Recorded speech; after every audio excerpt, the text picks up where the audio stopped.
of Newsmaker Live with me, Kendall Burton. This evening, we have two special guests, two very lovely young ladies, in the persons of Margaret Montplaisy, the first Vice President of the St. Lucia Manufacturers Association, and Renee De Myers, the Secretary of the St. Lucia Manufacturers Association. They'll be hosting the SMA Quality Awards in March 8th to be exact. We'll be speaking about those awards as well as some of the other issues affecting manufacturing generally. Welcome to Newsmaker Live, ladies. Thank you. Thank you. Good evening, and thank you. And we're very happy to be here. We're actually quite excited. Absolutely, we are. We're looking forward to talking about our awards this evening. Yes. So let's talk about the awards. But before we actually get into the awards, by way of a little bit of history, let's talk about the Manufacturers Association, how it's evolved over the years, and some of the challenges that it has had to confront. Certainly, our awards that the St. Lucia Manufacturers Association was incorporated in 2001, although it started operations in 2000. You know, when these organizations start, usually they start with informal meetings and casual conversation, and then they get formed, and they were incorporated in 2001. And at the time, it was under the stewardship of Lawson Cauldron, who was the first president of the Manufacturers Association. And I think Lawson had a vision at the time. He considered that manufacturing should be one of our third pillars, not where tourism was one of the bases, and agriculture. And he thought that manufacturing was aptly due to had to be one of the basis for the growth of our economy. And as a result, he pushed the agenda for the manufacturers, and that's how we first began. And we had the good fortune of being represented by other presidents like Laurie Barnard, who headed St. Lucia Distillers.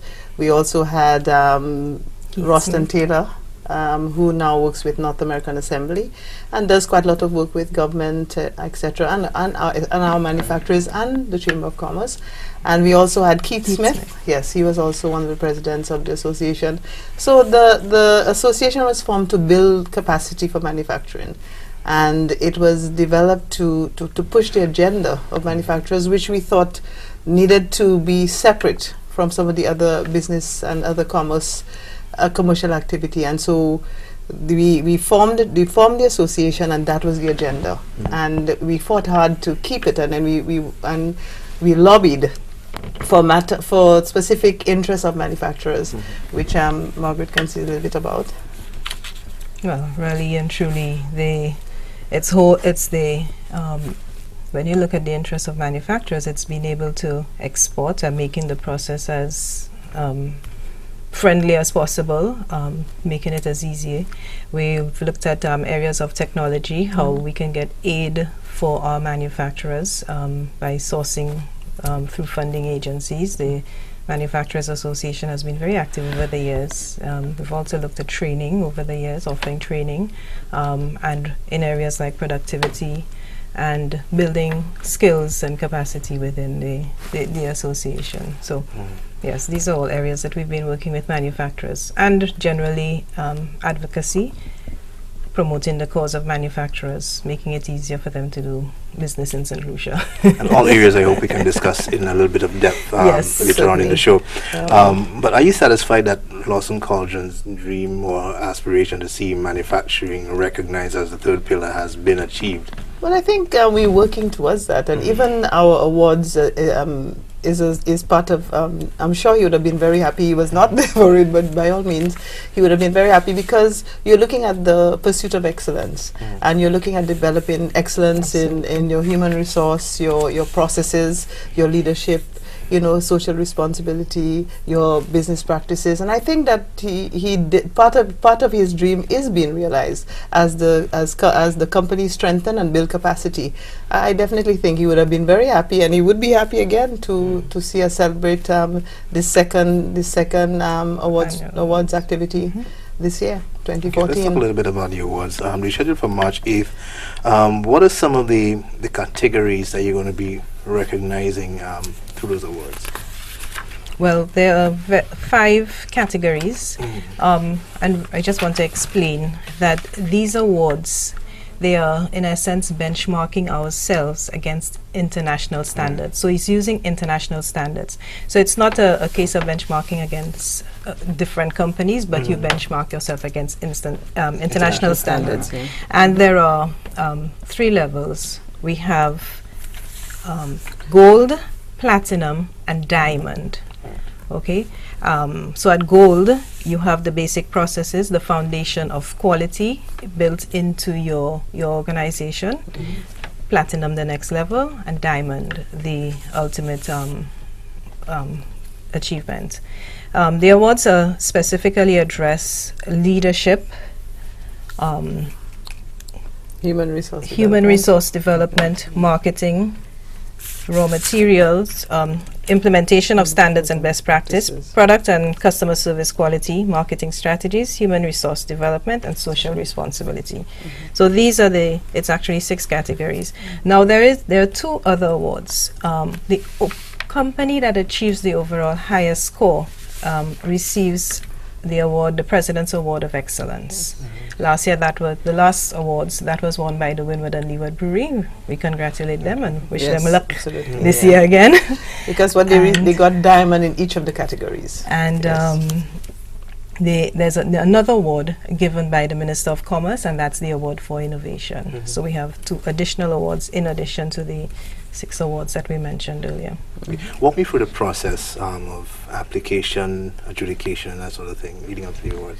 Well, you apply to participate in the award program. Because these are against international standards, so I mean everybody can achieve a diamond or gold or whatever based on your level. We're trying to get manufacturers to aspire to improve, to continuously work on quality. So what we have is an auditor. The standards have been established, and I have the criteria, because you can see a lot of criteria, very specific criteria to international standards. And we worked with the Bureau of Standards as well, and consultants. And the auditors go into your organization and specifically research whether you have the appropriate documentation. They interview staff, and they do a very thorough audit. I know at my company where I work, the audit took the full day. So it is quite a thorough audit to ensure that to assess exactly where your company is at, so that when you're on the evening of the awards, that we show that you have met even whatever award you're being given that evening. So everybody's eligible once you meet the criteria. It just depends on the level, what your points are overall.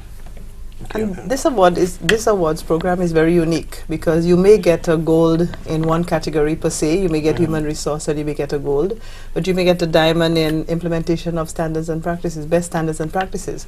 And the idea of that, again, it is the pursuit of excellence, in that companies can work towards an improvement. When you've gotten a gold, you may decide, okay, well, let's head for the platinum, or let's head for the diamond. So this awards program that we have developed is one of building that allows for the building of capacity, and that's where we want manufacturing to go.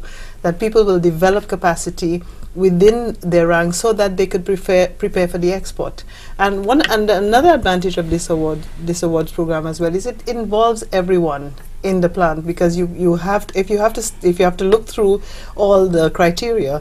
It is necessary to get all your people involved, all your supervisors, your middle managers, and your overall managers.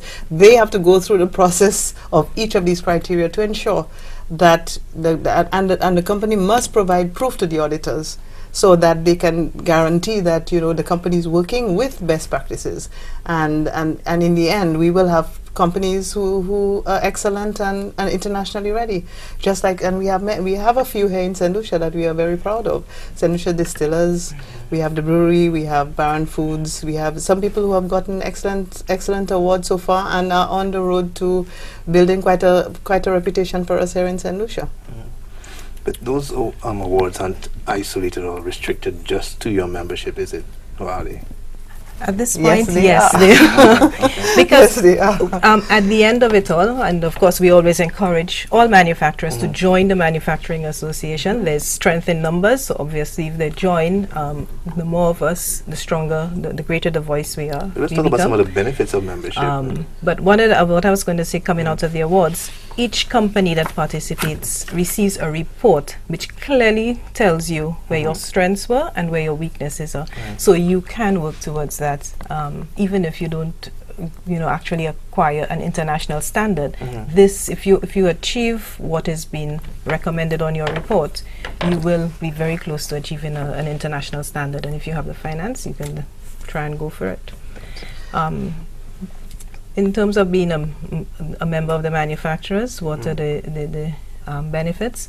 Well, one, we look after your needs, your very specific needs.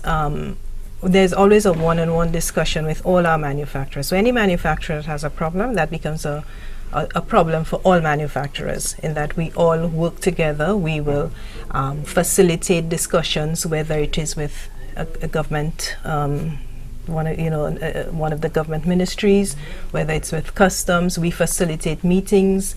We will use our resources to try to facilitate and assist wherever we can. We've had meetings with Lucelec to assist one of our manufacturers who was having a problem. So the Manufacturers Association will take on your cause. That I mean, first and foremost, I think is the greatest advantage, and that somebody's there helping you, looking out for you, and the just ability, the capacity. You have different sizes of organizations, so the networking, you're able to network with others, and we very often share our resource people. So if my company has a strong person in a very specific area, maybe quality assurance, that person can give assistance to another manufacturer. You find that we're able to share and network and assist each other and motivate each other to improve and be better. Absolutely. I have to add the value, add to what Margaret is saying about advocacy. And, as a result of the concerns, you may have your issue being brought to a particular institution. And once that's done, then the Manufacturers Association will lobby. They'll lobby their members to present a case and to deal with a particular issue that is specific to you. Like it may be an issue of incentives. It may be an issue of perhaps the road that takes you to your facility. There's a problem and you've been trying to negotiate on your own. But if the Manufacturers Association lobbies on your behalf, perhaps then you will get more attention because there's strength in numbers, and the powers that be always listen to the big arm, right? Plus, we build a relationship, so we have the contacts. We know who the people are to speak to get things to happen, and generally people are quite responsive. I find there is a culture in St. Lucia of people wanting to encourage export and encourage manufacturing. So we generally do get a lot of support. Absolutely. Okay, we want to talk a little bit more about that, but we do for a break. Let's take that break, and when we come back, we'll talk a little bit more about the advantages of membership to the St. Lucia Manufacturers Association. You're watching Newsmaker Live with me, Kendall Burton. Our guests this evening, Margaret Monplaisy and Renee DeMyers. We'll be right back.